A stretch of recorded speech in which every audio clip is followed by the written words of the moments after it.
In the quaint village of Harrington, life followed a simple cadence. Farmers toiled their fields, merchants plied their trades, and children played without a care, their laughter filling the air. This pastoral symphony unraveled one ominous evening when an unnaturally dense fog rolled in, seemingly out of nowhere. The villagers, initially intrigued, soon became apprehensive as the fog persisted and grew thicker, swallowing entire farmhouses whole. Lucy, the innkeeper's daughter, had always been a curious soul.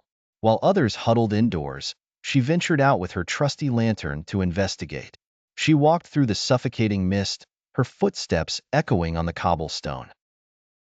As she approached the old cemetery, a chill that had nothing to do with the cold ran down her spine. The graves, usually silent and somber, seemed to whisper. She paused at the mausoleum of Lady Lockwood, the village's long-departed matriarch. Suddenly, a grotesque hand shot out from the tomb, followed by a decayed figure clad in tattered finery. Lucy's scream was swallowed by the fog as more undead figures pulled themselves from the ground, each more horrifying than the next.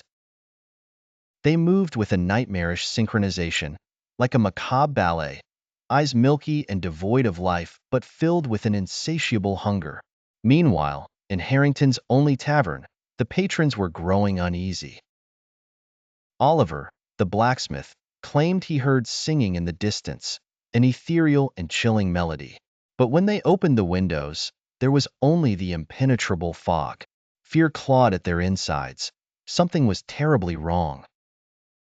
Back in the graveyard, Lucy, driven by a mix of terror and morbid fascination, observed the undead.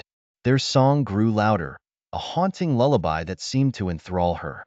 The villagers, drawn by the disturbing harmony, found themselves wandering towards the cemetery. It was there they realized the horrifying truth.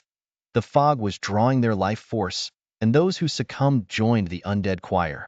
Lucy, spotting her father among the entranced villagers, screamed for him to run.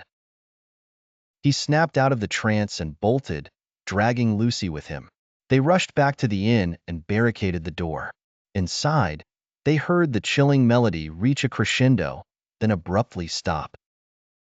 Dawn broke, and with the first rays of sunlight, the fog dissipated, leaving no trace of the undead. But the villagers knew better. The fog was biding its time, waiting for the next dark night to raise the undead choir once more.